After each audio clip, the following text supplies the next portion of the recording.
Hello guys. तो welcome back again.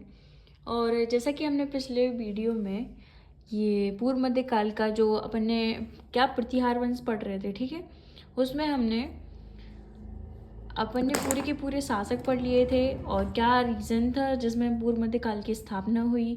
Nagabhata प्रथम, वत्सराज, नागभट्ट द्वितीय, अपन ने मेहर भोज तक पढ़ लिया था, ठीक है। और मेहर भोज के बाद जो है आते हैं महेंद्रपाल और महिपाल। मैंने बोला था कि हम सेकंड वीडियो में इनको कवर करेंगे, ठीक है। अब इसका कार्यकाल देख लेते हैं। अब फिर से मैं एक ब्रीफ में बता दूं कि जो प्रतिहार वंश है ये किसके समानांतर चल रहा है अभी, पालों के और नीचे राष्ट्रकूटों के, ठीक है, इन्हीं के समानांतर चल रहा है, ठीक है। अब हम देखेंगे, सबसे पहले हम पढ़ेंगे महेंद्रपाल। इनमें ज़्यादा जानकारियाँ नहीं हैं, लेकिन हमें बस इसमें देखना है जैसे कि इसमें इसमें मैंने रचनाएं लिख दी हैं, लेकिन रचना किसने की है ये नहीं लिखा है। तो इसमें क्या रहता है, जो राजशेखर हैं इनके कवि थे, विद्वान थे, ठीक है, जो इनके राज दरबार में रहते थे।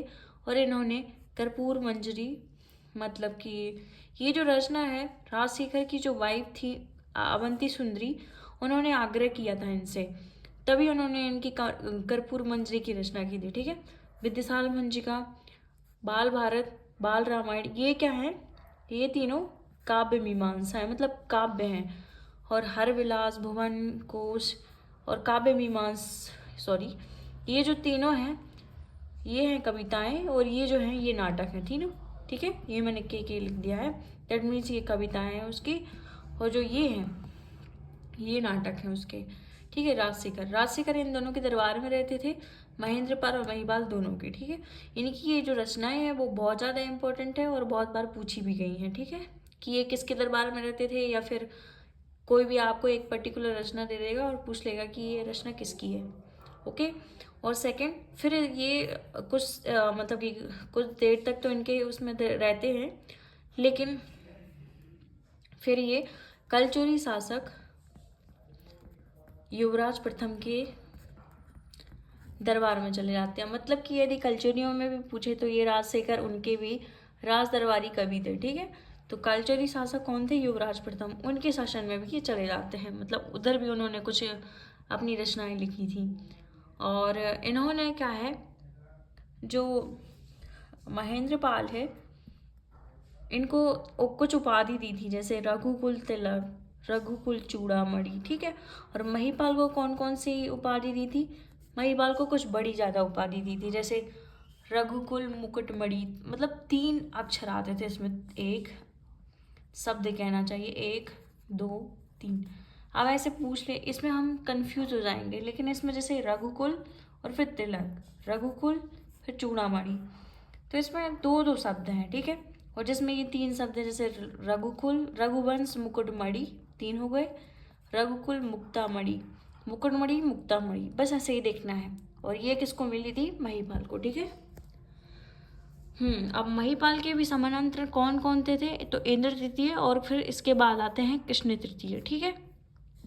ये मोस्ट इम्पोर्टेंट है कि इसके समानांतर राष्ट्रकूट कौन थे, ये भी इनके अगेंस्ट जाते हैं और इसको पराजित कर देते हैं। अब सबसे सेकंड मोस्ट टॉप है कि इसके शासनकाल में बगदाद का निवासी अल मसूदी आया था, ठीक है, जो कि जिसकी रचना है क्या है, मुरजल जहाब। ये डायरेक्ट आपका क्वेश्चन बन सकता है कि मुरजल जहाब किसकी रचना है, जिससे भी प्रतिहारों के बारे में पता चलता है।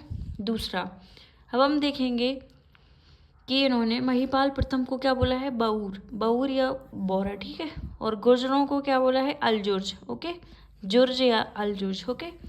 तो स्पेशली महिपाल को बोला है उसने बऊर, और गुर्जरों को बोला है उसने अलजुर्ज। अब जैसे ही वैसे ही सुलेमान और अबू जैद जो रहते हैं वो बोलते हैं जुर्ज प्रतिहारों को, और वैसे ही पालों को क्या बोलते हैं, रूहमा, ओके। और वैसे ही राष्ट्रकूटों को क्या बोलते हैं ये लोग, बलहर, ओके। ये भी कुछ पॉइंट है जो कि बहुत इम्पोर्टेंट है। इसके बाद हम देखेंगे कि पंजाब के पहोवा विलेज जो है उसमें प्रतिहारों की जानकारी मिलती है, जिसमें पता चलता है कि घोड़ों के क्रय विक्रय के लगने वाले बाजारों के बारे में। मतलब इनके शासनकाल में पंजाब के पहोवा भी लेख से पता चलता है कि एक ऐसा भी बाजार था जहाँ पे घोड़ों के क्रय विक्रय होते थे, ठीक है। इसके बाद भी कुछ ऐसे शासक आते हैं जैसे महेंद्रपाल सेकंड, देवपाल, ये जो है देवपाल, विनायक पाल, महिपाल सेकंड। ये शासक तो रहते हैं लेकिन ये हम कह सकते हैं आयोग उत्तराधिकारी। मतलब कुछ थोड़ा थोड़ा इनका पार्टीशन, इनका कुछ रोल है, लेकिन इतना इम्पोर्टेंट नहीं है कि हम इनके बारे में डिटेल से पढ़ें, ठीक है। हाँ, लेकिन जब क्या बोलते हैं, मोहम्मद गौरी की जो अटैक होता है सबसे पहले ये 1018 में, तो मोहम्मद गौरी के समय इनका शासक कौन रहता है, राजपाल। फिर कौन सा, त्रिलोचन पाल। ये चंदेल शासक विद्याधर जो रहता है, मोहम्मद गौरी इन पर अटैक करता है और ये राजपाल भाग जाता है। तो चंदेल शासक विद्याधर क्या करता है, इसको मार डालता है, क्योंकि इसने एक कायरता दिखाई है गुर्जर प्रतिहार होने के बावजूद भी। और चंदेल इनके ही सामंत थे, लेकिन उस समय पे विद्याधर समय पे ये लोग स्वतंत्र कब का हो चुके थे। फिर इसके बाद इसको मारने के बाद त्रिलोचन पाल बनता है, मतलब इनको बिठा देते हैं वो, ठीक है। और हाँ, ये जो महिपाल सेकंड है ना, इसी ने सास बहू अभिलेख लिखवा है जो हमें ग्वालियर में मिलता है ना।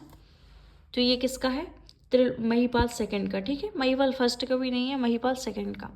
ओके, अभी हम ये इसमें देख लेते हैं कि प्रतिहारों के सामंत कौन कौन से थे। तो पहला था गुजरात के चालुक्य। चालुक्यों में जैसे हम देखेंगे कुमारपाल हो गया, जय सिंह सिद्धराज हो गया, ठीक है। ये प्रमुख शासक हैं। हम आगे चल के इनकी क्या बोलते हैं ऑब्जेक्टिव लगा लेंगे, जिससे कि हमारा क्लियर हो जाएगा। चंदेल हो गया, ठीक है। ये तांगदेव गंडदेव के शासनकाल में ही इन लोग स्वतंत्र हो जाते थे। गुजरात के कच्चापात हो गए, कलचुरी शासक हो गए, परमार हो गए। अब परमार में जैसे सीएक सेकंड हो गए, है ना।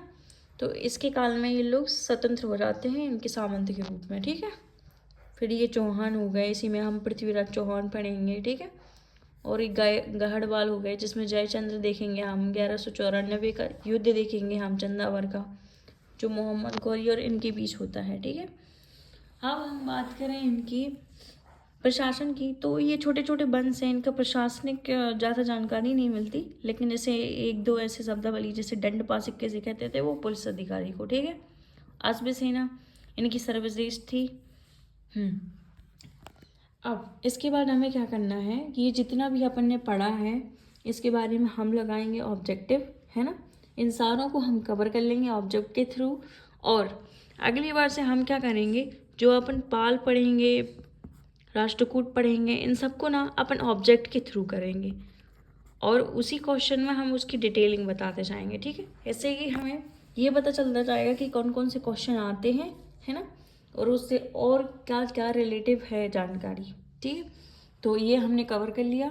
अब इसके बाद क्या है, हम पढ़ेंगे क्या, पालवंश, लेकिन वो अपन ऑब्जेक्ट के थ्रू करेंगे, ठीक है।